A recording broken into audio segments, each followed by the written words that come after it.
"You get nothing, you pathetic little daddy's girl. This house, the money, everything belongs to me now." Those were the exact words that came out of my stepmother's perfectly glossed lips as she stood in my late father's study, holding what appeared to be his will. My name is Catherine Pierce. I'm 34 years old, and I'm a probate lawyer specializing in estate disputes in Boston, Massachusetts. What my father's 25-year-old wife didn't know as she smirked at me that cold February morning was that she had just made the biggest mistake of her life. I simply nodded calmly and said, "I understand. May I have a copy of the will to review?" Her smile widened, thinking she had broken me. "Of course, sweetheart. Take all the time you need to accept reality." As I walked out of the house where I grew up, the house my mother had lovingly decorated before her death when I was 16, something crystallized inside me. I wasn't angry. I was focused. My father, Robert Pierce, had passed away suddenly from a heart attack 3 weeks earlier. He was 58, successful, and apparently completely infatuated with his second wife, Veronica, whom he'd married just 8 months ago. What had started as my grief over losing my last parent was about to become something else entirely. But let me take you back to where this all began. 2 years ago, my father started acting differently. The man who had raised me alone after my mother's death from cancer, who had attended every school play and graduation, suddenly became distant. He started taking weekend trips, buying expensive clothes, and talking about living life to the fullest. I was concerned, but attributed it to a midlife crisis. Then he met Veronica Martinez at a charity gala.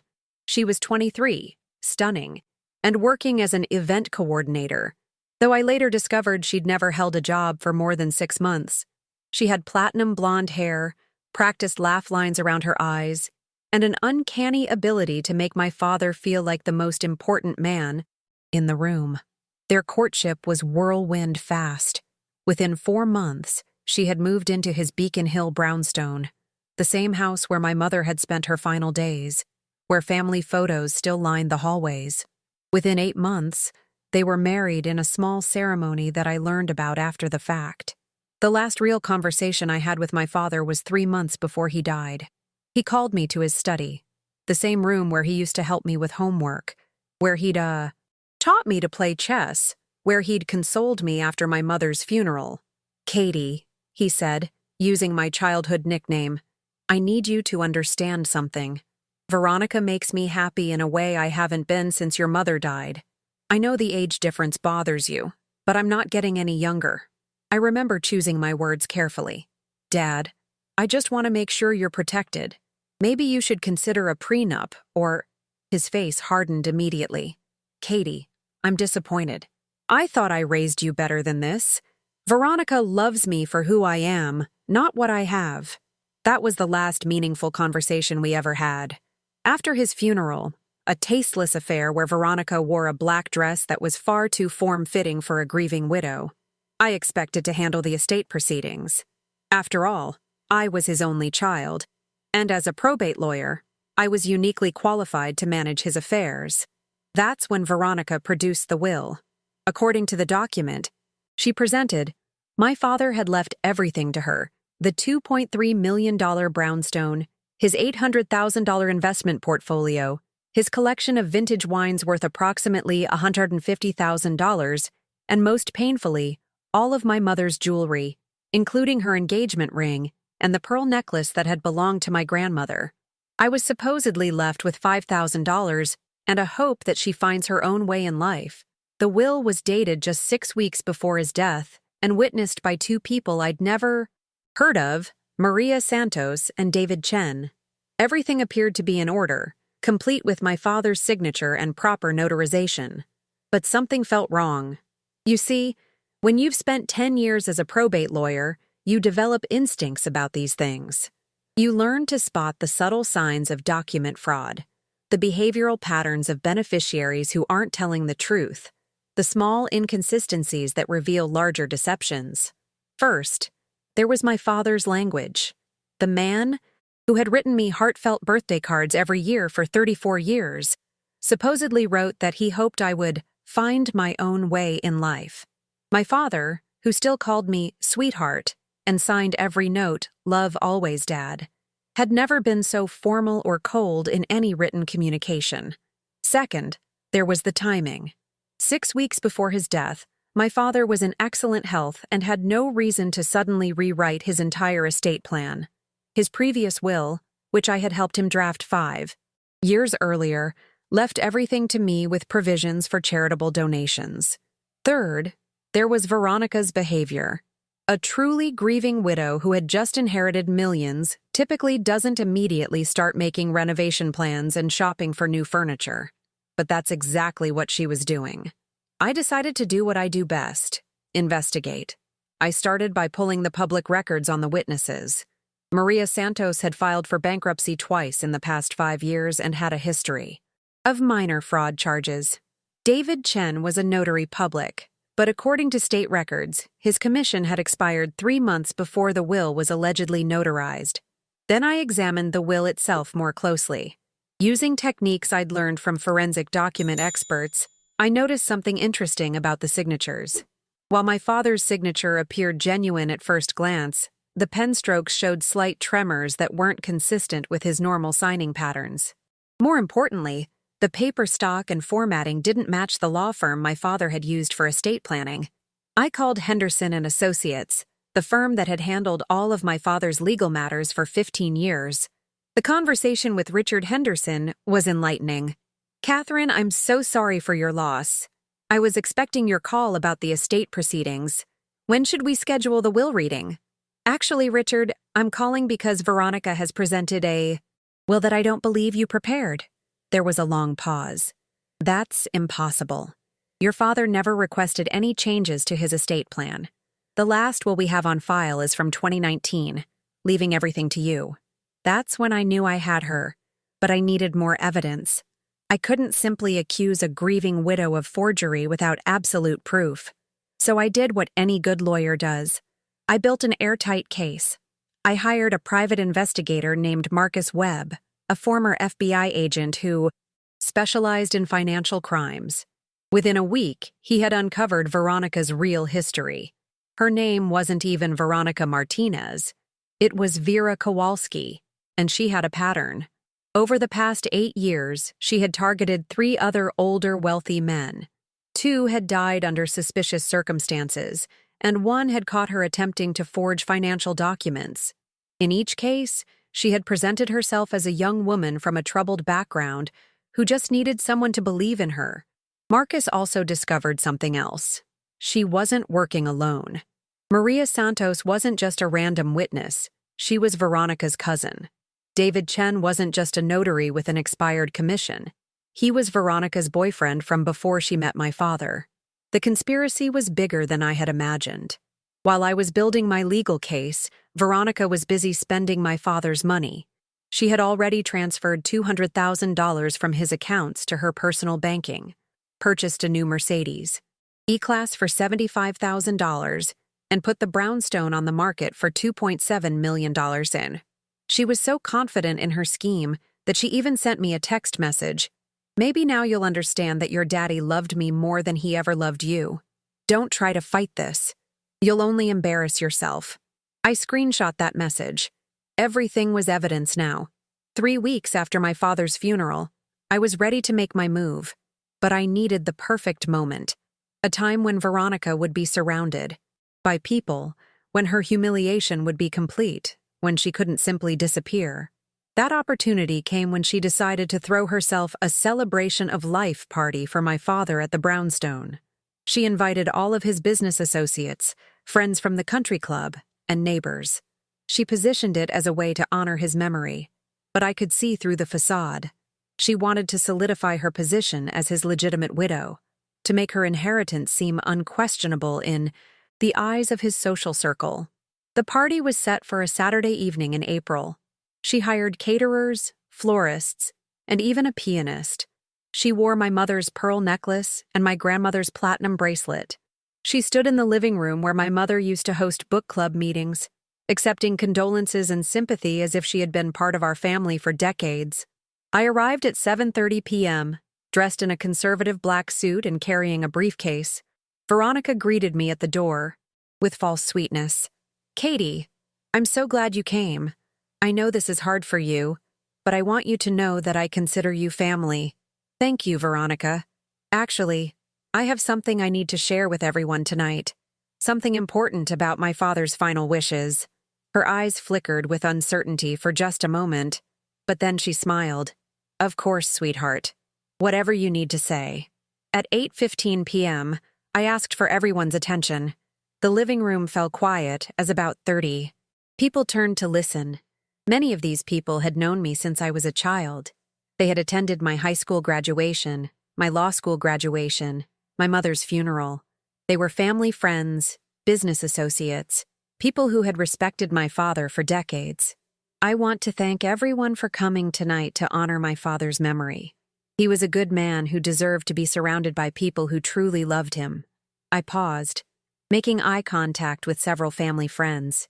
Unfortunately, I've discovered something troubling about his final days that I believe you all should know. Veronica's face went pale, but she tried to maintain her composure. Katie, I don't think this is the appropriate time or place. Actually, Veronica, I think this is exactly the right time and place. I opened my briefcase and pulled out a folder. 3 weeks ago, Veronica presented me with what she claimed was my father's final will and testament. According to this document, he left his entire estate to her, including assets that had belonged to my mother and grandmother. Murmurs began rippling through the crowd. I continued. As a probate lawyer, I was troubled by several inconsistencies in this document, so I did what any responsible attorney would do. I investigated. I pulled out the first set of papers. What I discovered was that the witnesses to this supposed will have interesting backgrounds. Maria Santos, one of the witnesses, is actually Veronica's cousin and has a history of fraud charges. David Chen, the notary who supposedly validated the will, had an expired commission at the time he allegedly notarized it. Veronica's hands were shaking now. This is ridiculous. Why would you try to destroy your father's memory like this? I'm not destroying his memory, Veronica. I'm protecting it. I turned to address the room again. But that wasn't all I discovered. It turns out that Veronica Martinez isn't even her real name. Her actual name is Vera Kowalski, and she has targeted at least 3 other elderly men in similar schemes over the past 8 years. The room was completely silent now. You could have heard a pin drop. Furthermore, I continued, pulling out more documents, I had the will examined by forensic handwriting experts. While my father's signature appears authentic at first glance, it was actually traced from his genuine signature on bank documents that Veronica had access to as his wife. Veronica finally exploded. This is all lies. Robert loved me. He married me. He wanted me to have everything. Actually, Veronica, or should I call you Vera, my father never changed his will at all. His actual final will and testament, prepared by Henderson and Associates in 2019, leaves everything to me, with specific provisions that his second wife receive only $50,000 and none of my mother's personal belongings. I held up the genuine will, properly witnessed and notarized. But here's where your scheme gets truly despicable, Vera. You didn't just forge one document. Over the past 8 months, you've been systematically transferring my father's assets, changing beneficiaries on his insurance policies, and liquidating investments. In total, you've stolen approximately $847,000 from his estate. The crowd was staring at her now with disgust and disbelief. Several people had taken out their phones and were clearly recording the confrontation. Vera tried one last, desperate play. Even if that's true, I was his wife. I have rights. Community property laws. Massachusetts doesn't have community property laws, Vera. And even if it did, fraud voids any marital claims. I smiled calmly. But don't worry.